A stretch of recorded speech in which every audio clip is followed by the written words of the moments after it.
This recording introduces the accelerators and fundamental particles past paper questions from A2 Paper 2.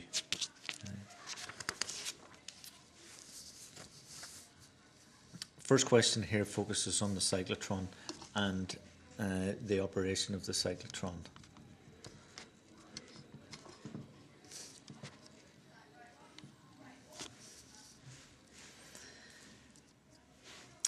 Principle of operation of the cyclotron has an ion source somewhere here, which could be, in this case it's a proton source, that releases particles which are then accelerated across the gap. The particles are then accelerated around in an increasing circle as they go around. So we're asked here first of all to sketch the path of the protons after they've been emitted from the source. Okay, so we're looking to sketch what the path would look like for the protons.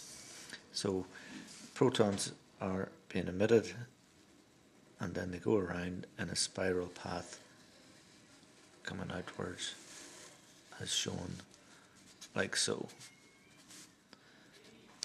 So spiraling around in that anti-clockwise direction as I've drawn it. Now it could be that they go in a clockwise direction, I've just chosen to draw it anti-clockwise. But that's important in the second part of the question, because in the second part of the question it asks what direction the magnetic field will be acting according to my particular spiral. So if I'm going to discover what direction the field is, I must use Fleming's left-hand rule. So I'm using Fleming's left-hand rule. First finger tells me the field direction, second finger the current, and the third finger tells me the direction of movement. So I'm going to consider here particle which is a proton moving in this direction. That means the current will go in that direction. So my second finger should be in that direction. Then it's been moved in that direction, so second finger should be acting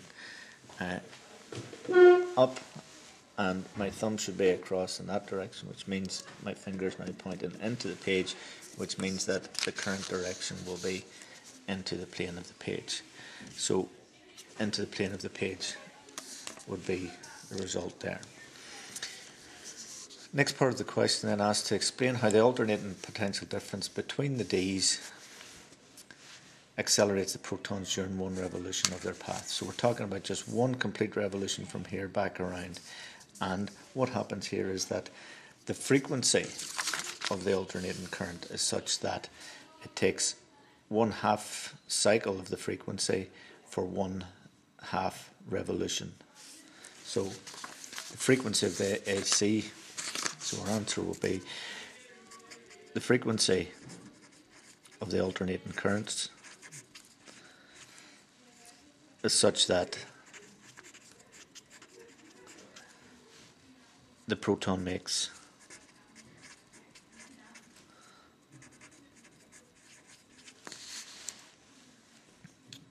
one-half revolution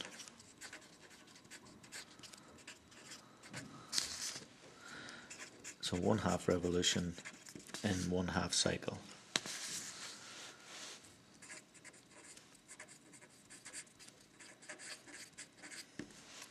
For the second mark then, we're looking to say that the proton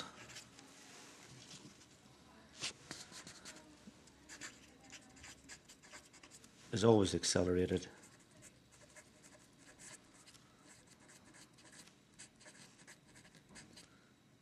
across the gap.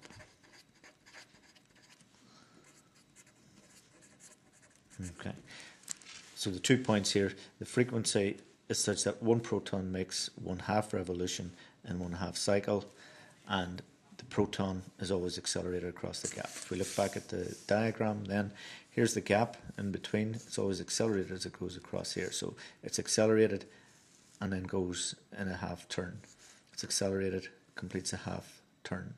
It's accelerated, completes a half turn. It's accelerated, completes a half turn. And the frequency is such that it takes 1/2 cycle for that half revolution.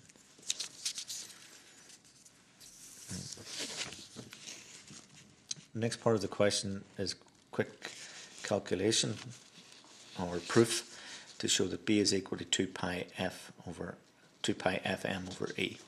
Now, in order to do this, we need to know that the magnetic field that's produced, okay, magnetic field produced has a force BeV acting on the particle, and that's equal to, in terms of circular motion, that will be equal to mr omega squared. Omega from circular motion is equal to 2 pi f, we know that, and we also know that V equals r omega. So I'm going to replace this first of all into my BeV, so that I now get an equation which is Be, and that's r omega, is equal to, and then that's equal to, remember, mr omega squared. That omega on this side will cancel with an omega there. That r cancels with the r here. Now that's very important, because now we see that the circular motion, the radius is independent. So there's no, the radius doesn't affect the circle that it's going in. That becomes that Be then is equal to m times omega, and omega is equal to 2 pi f, so that's times 2 pi f. Therefore, B is equal to, and we can rearrange that to be 2 pi f times m over E, which is what we had to show. So QED. When the cyclotron is used then to accelerate protons, the magnetic flux density required is 1.5 millitesla. Calculate the frequency. So calculate the frequency when we've got 1.5 milliteslas. So 1.5 times 10 to the minus 3 is equal to 2 pi times f, which we're looking for, times the mass. And in this case then the mass is 1.67 times 10 to the minus 27, the mass of the proton, divided by, and the electronic charge is 1.6 times 10 to the minus 19.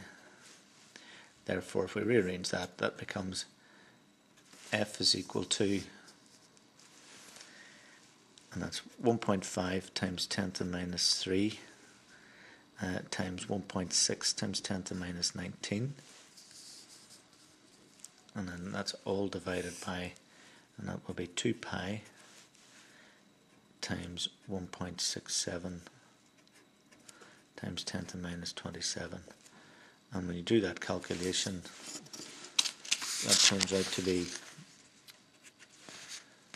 2.3 times 10 to the 4 hertz.